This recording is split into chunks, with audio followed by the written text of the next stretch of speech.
হয়তো এটা বোকার মতন লাগবে, কিন্তু কখনো কখনো নিজের কথাগুলো সবাইকে শেয়ার করা যায় না। সবার কাছে গিয়ে নিজের কথা বারবার শেয়ার করাও উচিত নয়, কারণ সবার এত টাইম নেই। তো সেক্ষেত্রে তুমি তোমার ক্যামেরাকেই বন্ধু বানিয়ে নিতে পারো, ফোনের ক্যামেরাকে। একে বন্ধু বানিয়ে তুমি এর সামনে যা মন চায়, তোমার কোনটা খারাপ লাগছে, কোনটা ভালো লাগছে, তুমি কি করতে চাও, তুমি কিভাবে করতে চাও, তোমার পাস্টে কি হয়েছিল, তোমার ফিউচারে তুমি কি হতে চাও, সব কিছু শেয়ার করে দাও ক্যামেরার সামনে। এই জন্য নয় যে তুমি সবাইকে গিয়ে দেখাবে, জাস্ট তুমি শেয়ার করে হালকা হচ্ছ। Sharing is caring. সত্যি কথা, যখন তুমি ভেতর থেকে শেয়ার করবে তখন তোমার ভেতরটা হালকা হয়ে যাবে। তোমার মনে করো দুঃখে আছো তুমি খুব, তখন তোমার দুঃখটা বেরিয়ে গেল। সব সময় তো বন্ধু পাবে না, সব সময় বন্ধু পাবে না, সব সময় আপনজনদের পাবে না তোমার পাশে। আর সব্বাইকে গিয়ে তুমি তোমার সব কথা খুলেও বলতে পারবে না। আবার আরও একটা প্রবলেম আছে, আমরা যখন খুব কষ্টে থাকি, দুঃখে থাকি, বা আমাদের কোনো স্বপ্ন, লক্ষ্য, উদ্দেশ্য যাকে তাকে বলে দিই, তারা আমাদেরকে ডিমোটিভেটেড করে দেয়, তারা আমাদেরকে মন দিয়ে শোনে না, তারা আমাদের পেছনে গিয়ে আমাদের সম্পর্কে উল্টোপাল্টা বলে। সেগুলো থেকে তুমি বেঁচে যাবে, তো ক্যামেরা তোমার সবচেয়ে বড় বন্ধু হয়ে যাবে। তো আমার ক্যামেরা সবচেয়ে বড় বন্ধু, আমার ক্যামেরাই সব কিছু।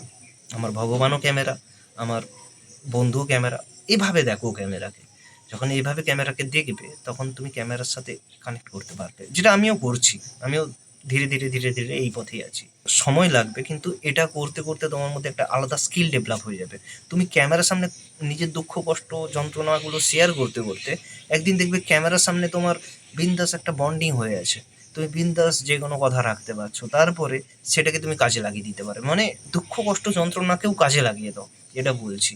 যেমন আজকে আমি তোমাদের সামনে শেয়ার করছি, দেখো আমি ক্যামেরাকে বেছে নিয়েছিলাম শুধু নিজের কথা শেয়ার করার জন্য। সাথে আমি এটাও ভেবেছিলাম যে আমি যা যা ফেস করছি সেগুলো যেন তোমরা না করো। দ্যাটস ওয়াই আমি তোমাদের সামনে ভিডিও করে ছাড়বো। আমি অনেকবার ছেড়েওছি, রিজেক্টও হয়েছি, বাট আমার কিছু যায় আসেনি।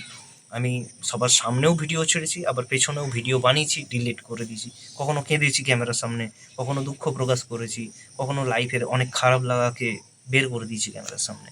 তো আলটিমেট আমার এই ভিডিওটা বানানোর মূল উদ্দেশ্য ছিল ক্যামেরাকে বন্ধু বানাও। সত্যি এ অনেক হেল্প করে। খাতাকে বন্ধু বানিয়ে নাও, হোয়াটসঅ্যাপে নিজেকে নিজে মেসেজ করো নিজের নাম্বারে, বা নোটপ্যাডকে নিজের বন্ধু বানিয়ে নাও। দেখবে এরা তোমাকে কখনো কষ্ট দেবে না, এরা উল্টে তোমার কথা শুনবে। তুমি এদেরকে তোমার যত কষ্টের কথা আছে সব লিখে দাও, বলে দাও, ভিডিও করে নাও, কেউ জাজ করবে না, উল্টে মন দিয়ে শুনবে। আমরা আলটিমেট চাই কি, যে কেউ আমাদেরকে মন দিয়ে শুনুক, কেউ আমাদেরকে মন দিয়ে বুঝুক। আর সেটা যে সবসময় মানুষ তোমার সামনে থাকবে তা কিন্তু নয়। কখনো কখনো এইভাবেই নিজের কষ্টগুলো শেয়ার করে, নিজের ইচ্ছা আশাগুলো শেয়ার করে আমরা নিজেকে হালকা করতে পারি। আর আল্টিমেট আল্টিমেট আমরা যখন মন খুলে কাউকে কোনো কথা বলি, তখন আমরা হালকা হয়ে যাই ভেতর থেকে। আর এটার জন্যই কিন্তু আমরা বারবার বলতে চাই। দেখবে যখন আমরা খুব কষ্টে থাকি সবাইকে গিয়ে বলতে চাই যে আমার খুব কষ্ট হচ্ছে, আমার খুব দুঃখ হচ্ছে, আমি ভালো নেই। তো সেটা যখন তুমি এখানে করবে, তখন ভাবো যে তোমার কষ্টগুলো বেরিয়ে যাবে কীভাবে, আর তুমি কতটা হালকা হয়ে যাবে। আর এগুলো শুধু কথার কথা নয়, আমি নিজে করেছি, নিজে করে তোমাদের সামনে এসে শেয়ার করছি। আমি লাইফে বেশিরভাগ কিছুই নিজের উপরে অ্যাপ্লাই করি, তারপরে সবার সামনে শেয়ার করি, তার আগে শেয়ার করি না। তো টুকটাক কিছু জিনিস থাকে, সব তো আর নিজের লাইফে অ্যাপ্লাই করে শেখা যায় না, অন্যের লাইফ থেকেও শিখতে হয়। বাট বেশিরভাগটাই আমি নিজের লাইফে অ্যাপ্লাই করি, নিজের লাইফে উতরাই, এবং সেটাকে ভালো করে দেখি, বোঝার চেষ্টা করি, আর সেটা থেকে যা পাই ভালো, সেটা সবার সামনে এসে যেভাবে পারি শেয়ার করে দিই। যেমন আজকে এভাবে শেয়ার করলাম, বাকিটা ভবিষ্যতে দেখা যাবে। এখন এই মুহূর্তের জন্য এই টপিকটাই আমার মাথায় এসছে, তো এটাই বানিয়ে দিয়েছি। দেখা যাক না।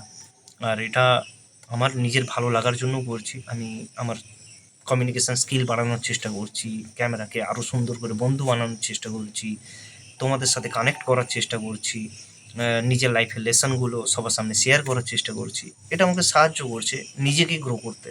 আর আমার জন্য যদি কেউ গ্রো হয়, কেউ যদি আমাকে দেখে শেখে, কোনো ক্ষতি নেই। আলটিমেট আমার উদ্দেশ্য তোমাদের কাছে হিরো সাজা বা মহান সাজা এরকম কিছু নয়। আমার উদ্দেশ্য নিজেকে গ্রো করা। আর এসব কিছুই আমি তোমাদের সামনে ধীরে ধীরে শেয়ার করব, যাতে তোমরাও নিজের চোখে নিজে হিরো হও, নিজেকে বিল্ড করতে পারো। Self improvement, spirituality, materialistic life, মানে কেরিয়ারে কী করবে, সম্পর্ক কীভাবে মেনটেন করবে, সম্পর্কতে কী করা উচিত, লাইফকে কীভাবে